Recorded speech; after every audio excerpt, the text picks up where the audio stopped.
राजकोट किल्ल्यावर जी छत्रपती शिवाजी महाराजांच्या पुतळ्याची दुर्घटना झाली, याच्यामध्ये जे जे दोषी आहेत त्यांच्यावर कारवाई झाली पाहिजे. परंतु सरकारने खोडसाळपणे फक्त आपटे आणि पाटील नावाच्या व्यक्तीवर गुन्हा दाखल केला. परंतु सरकार विसरलं की छत्रपती शिवाजी महाराज हे राष्ट्रपुरुष आहेत. राष्ट्रपुरुषाचा अवमान या ठिकाणी झालेला आहे. त्यानुसार सुद्धा गुन्हा दाखल झाला पाहिजे. आणि सगळ्यात महत्वाचं, शिंदे फडणवीस पवार सरकार दोषी आहे. छत्रपती शिवाजी महाराजांचा मालवण मधला जो पुतळा पडला त्याच्यामध्ये सगळ्यात मोठी दोषी कोण असेल तर ते सार्वजनिक बांधकाम विभाग अर्थात पीडब्ल्यूडी दोषी आहे.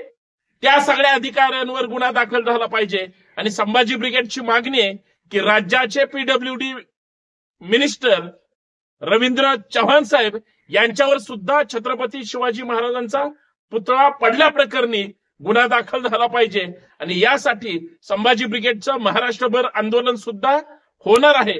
जर सरकारने खऱ्या लोकांना दोषी नाही ठरवलं आणि चुकीच्या पद्धतीनं वेळ काढूपणा करून जर खोट्या पद्धतीनं विषय डायव्हर्ट करण्याचा प्रयत्न केला तर शिवप्रेमी शांत बसणार नाही. संभाजी ब्रिगेड सरकारचा हा खोटारडेपणा उघडा केल्याशिवाय राहणार नाही.